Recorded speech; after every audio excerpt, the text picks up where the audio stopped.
Makanya antum perhatikan amalan-amalan yang kelasnya, yang sekilasnya ringan, tapi kok pahalanya besar. Sebenarnya kalau kita mau amalkan, kita lakukan, itu sangat berat kalau nggak ada pertolongan dari Allah. Contohnya dalam majelis ilmu agama. Berat, duduk di majelis ilmu agama itu setengah jam, luar biasa. Cukup berat jamaah. Apalagi kalau sempat kajiannya, kitabnya yang dibahas kita udah tamat. Itu kitab, Masya Allah, duduk dari belakang. Ya Ustaz, dulu anak udah dengar itu Ustaz. Itu saya, alhamdulillah ya.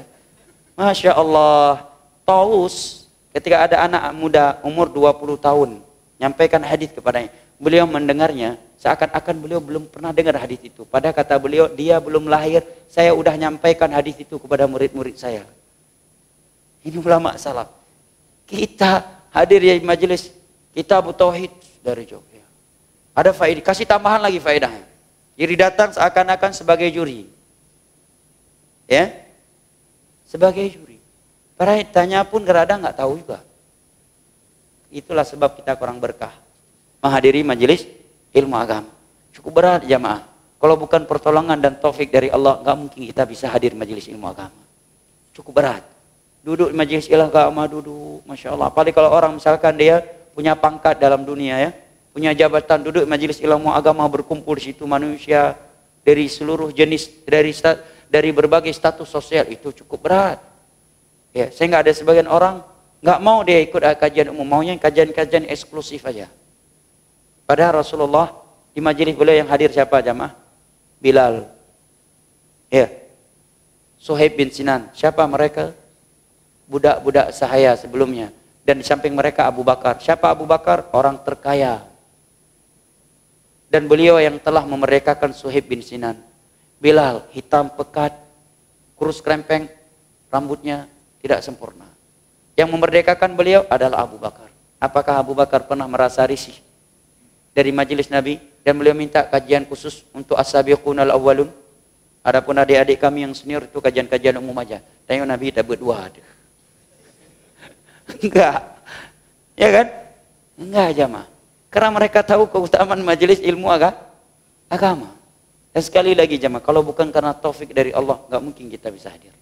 Berat, duduk 15 menit, luar biasa beratnya. Cukup berat. Tapi kalau sudah menjadi rutinitas, kata Syekh Utsaimin, tatkala ilmu itu menjadi rutinitas dia, kebiasaan dia, maka apabila ada satu hari tanpa kajian, dia merasa gersang hidupnya. Kata Syekh Utsaimin dalam kitabnya Al-Ilm, ketika beliau berbicara bagaimana caranya agar kita istiqamah dalam majelis ilmu agama, menghadiri majelis ilmu agama. Kata beliau, jadikan itu sebagai rutinitasmu, yang engkau khususkan waktumu untuk itu, bukan sekedar lewat. Pas lewat ada waktu kosong, jangan. Karena kalau seperti itu sikap kita, begitu tidak ada kajian, kita nggak merasa sedih. Tapi jadikan majelis ilmu agama itu rutinitasmu. Sebagaimana engkau punya rutinitas bekerja ke kantor, rutinitas mengajar sebagai dosen, rutinitas mencari uang buat anak istri. Begitu tidak ada majelis ilmu agama, sehari saja engkau merasa gersang hidupnya. Makanya ketika kita bisa hadir majelis ilmu agama, banyak-banyak bersyukur jamaah. Karena hadir majelis ilmu agama itu amat berat. Cukup berat, luar biasa. Ya, sangat berat. 15 menit duduk itu betul-betul kita merasakan mematahkan hawa nafsu kita. Hawa nafsu kita betul-betul terpatahkan. 15 menit, itu saja cukup berat. Makanya keutamaannya sangat besar. Ya. Ini sebagai contoh, kata Imam As-San'ani, kok bisa Nabi menyebutkan keutamaan yang sangat besar untuk orang yang akan mendapatkan naungan Allah di hari kiamat. Kan ada hadis bunyinya, ada 7 golongan yang akan mendapatkan naungan Allah di hari kiamat.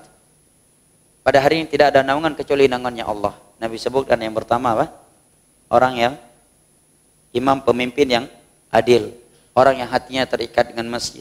Yang kedua, anak muda yang masa mudanya telah beribadah kepada Allah. Yang ketiga, 2 orang yang saling cinta mencintai karena Allah. Sekilas ini kan amalan yang ringan. Kok bisa pahalanya sebegitu besarnya, kata beliau. Maka kata beliau, setelah saya teliti, rupanya yang disebutkan oleh Nabi dalam hadis ini dari 7 kriteria ini semuanya berat.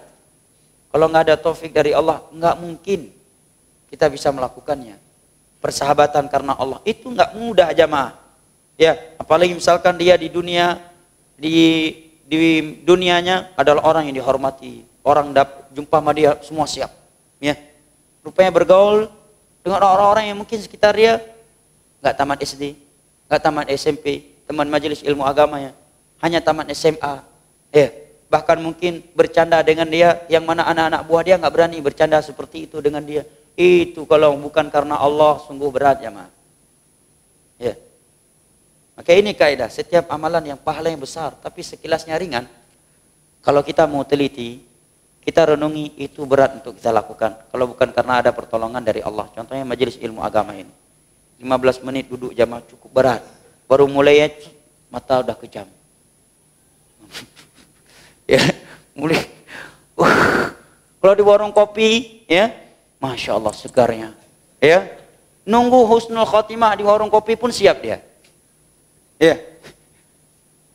Majelis ilmu agama, apalagi ba'da subuh jamaah. Ya. Itu cukup berat. Hadir majelis ilmu agama ba'da subuh. Lagi enak-enak ngaji, masuk WA. Hai, kamu kaino apa? Ngeja aju bagah, nyucani tiada kabeh. Ya, itu udah mulai itu. So, aduh, lama kali Ustadz nih. Padahal bukan lama, emang jadwalnya segitu. Tapi karena cobaan tadi, cane ya, karena abih, tiada kabeh cane. Masya Allah jamaah. Maka bersyukur jamaah. Kata para ulama yang mengetahui keutamaan ilmu agama itu sangat sedikit. Lebih sedikit lagi adalah orang-orang yang mau menuntut ilmu agama. Dan lebih sedikit lagi adalah orang-orang yang mau istiqamah dalam menuntut ilmu agama. Dan lebih sedikit lagi adalah orang-orang yang mau istiqamah menuntut ilmu agama dan mengamalkannya. Itu lebih sedikit lagi. Dan Nabi menyebutkan penduduk surga itu seperti bulu putih. Ya, bulu putih di tubuh seekor lembu yang berbulu hitam. Sedikit jamaah. Ya. Sedikit. Nah. Maka pengorbanan menuntut ilmu agama itu amatlah penting. Betapa banyak orang-orang jatuh kepada paham-paham yang menjerumuskan dia kepada kesyirikan, kebid'ahan, jatuh kepada paham ta'wil asma wa sifat, syubhat-syubhat Islam liberal dan seterusnya.